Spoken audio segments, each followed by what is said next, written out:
Bienvenidos a Metabolismo TV, tu fuente de información correcta sobre el metabolismo y la salud. Apnea del sueño y oxígeno. Yo soy Frank Suárez, especialista en obesidad y metabolismo.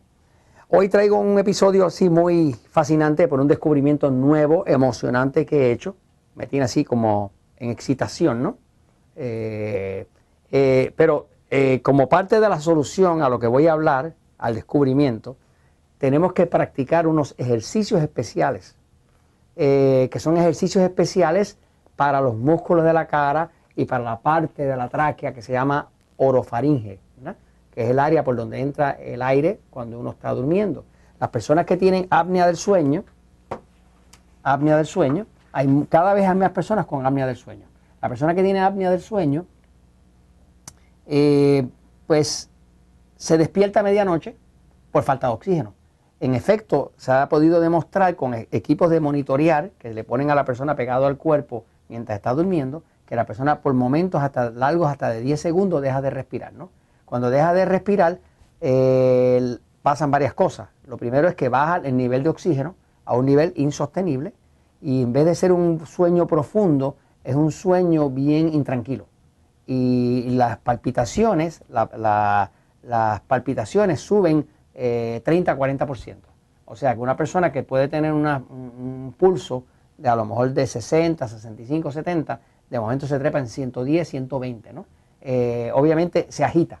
Cuando se agita, esa persona, además de tener apnea del sueño, pues va a tener poco oxígeno y al otro día va a amanecer con la glucosa muy alta. Cuando tenga la glucosa muy alta, le empieza a salir la barriga, empieza a engordar, y para colmo, cuando tiene apnea del sueño, muchas veces está hablando con otra persona y se queda ahí dormido, porque el cerebro es el usuario más grande de oxígeno del cuerpo. Cuando el oxígeno en el cuerpo está bajito, pues el cerebro no puede funcionar y básicamente como que se funde, ¿verdad? Se le caen los interruptores.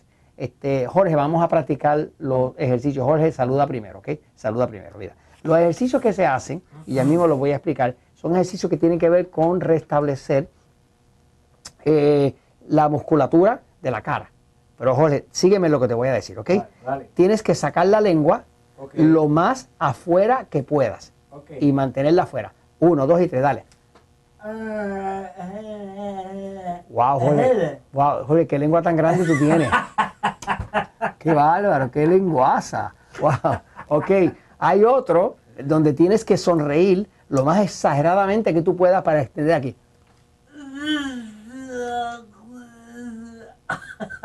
Eso abre la tráquea y las vías respiratorias y le das movimiento y agilidad a los músculos de aquí, ¿no? Porque la persona que tiene apnea del sueño, estoy viendo los ejercicios que restablecen. Jorge, tengo otro para ti, ¿ok? Vale. Tengo otro para ti. Tienes que hacer el labio bien fruncido como si fueras a dar un beso, pero así de forma exagerada. Dale, 1, 2 y 3. Una cosa así, ¿ok? Muy bien. Eso se hace como por 30 minutos. Hay una serie de ejercicios que se llaman ejercicios orofaringeales. Y esos ejercicios se ha visto en estudios clínicos, en una cosa seria, que reducen el apnea del sueño hasta en un 38%.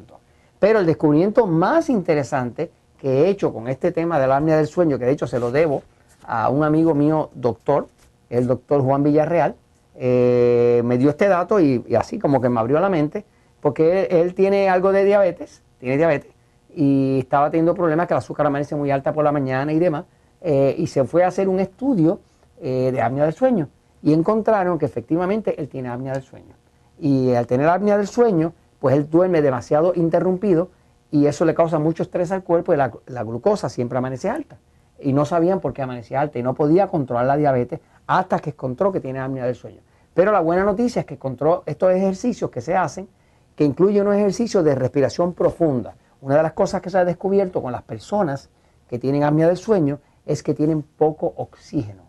Y la solución principal es que se hacen los ejercicios faciales para restablecer la musculatura de la cara, ayudar la faringe a que se reconstruya, que tenga fuerza para que se pueda sostener y no se colapse mientras está durmiendo.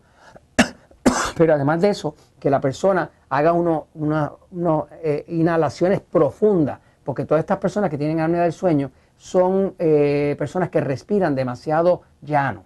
Entonces, es una respiración bien honda. y sostenerla y luego dejarla salir. Y vuelve otra vez. Y sostenerla y dejarla salir. Y si uno hace eso, digamos, como por 15 minutos corridos, lo primero que usted puede notar es que al hacer eso va a empezar a sudar. ¿Y sabe por qué está sudando? Porque al entrar tanto oxígeno se activa el metabolismo y el cuerpo se calienta. Y cuando se calienta empieza a sudar. Así que hay mucha gente que han visto que al hacer esos ejercicios de respiración profunda adelgazan. Y han perdido hasta 2 y hasta 4 tallas. Nada más que asegurándose de respirar profundo varias veces al día. O sea, porque uno se acostumbra como no respirar profundo, respira muy llano, entra muy poco oxígeno y eso es gran parte de lo que causa la apnea del sueño. Voy a la pizarra un momentito para explicar un punto final sobre eso. Fíjense, el apnea del sueño, ¿verdad? Tiene mucho que ver con la obesidad. De hecho, hay personas que son delgadas y tienen apnea del sueño. Tiene mucho que ver con la obesidad porque la apnea del sueño tiene que ver con bajo oxígeno.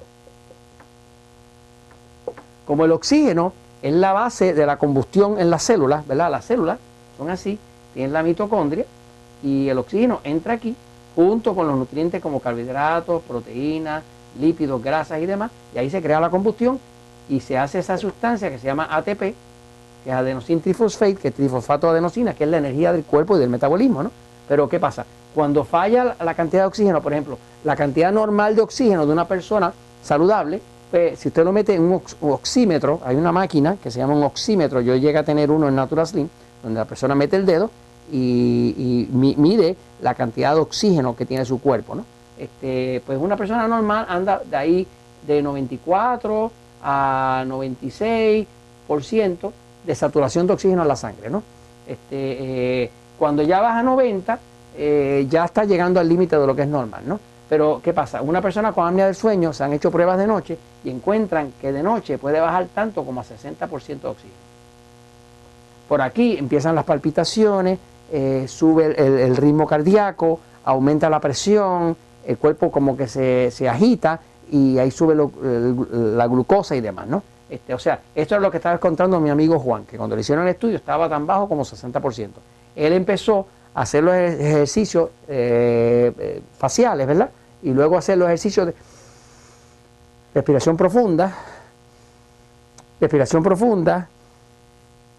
varias veces, sobre todo por las mañanas, pero todas las veces durante el día que pueda hacerlo. ¿Y qué pasa? Ha empezado a adelgazar, la diabetes se le ha empezado a controlar, ya no amanece con la glucosa alta, tiene mucha más energía y como juega deportes, ahora no se cansa.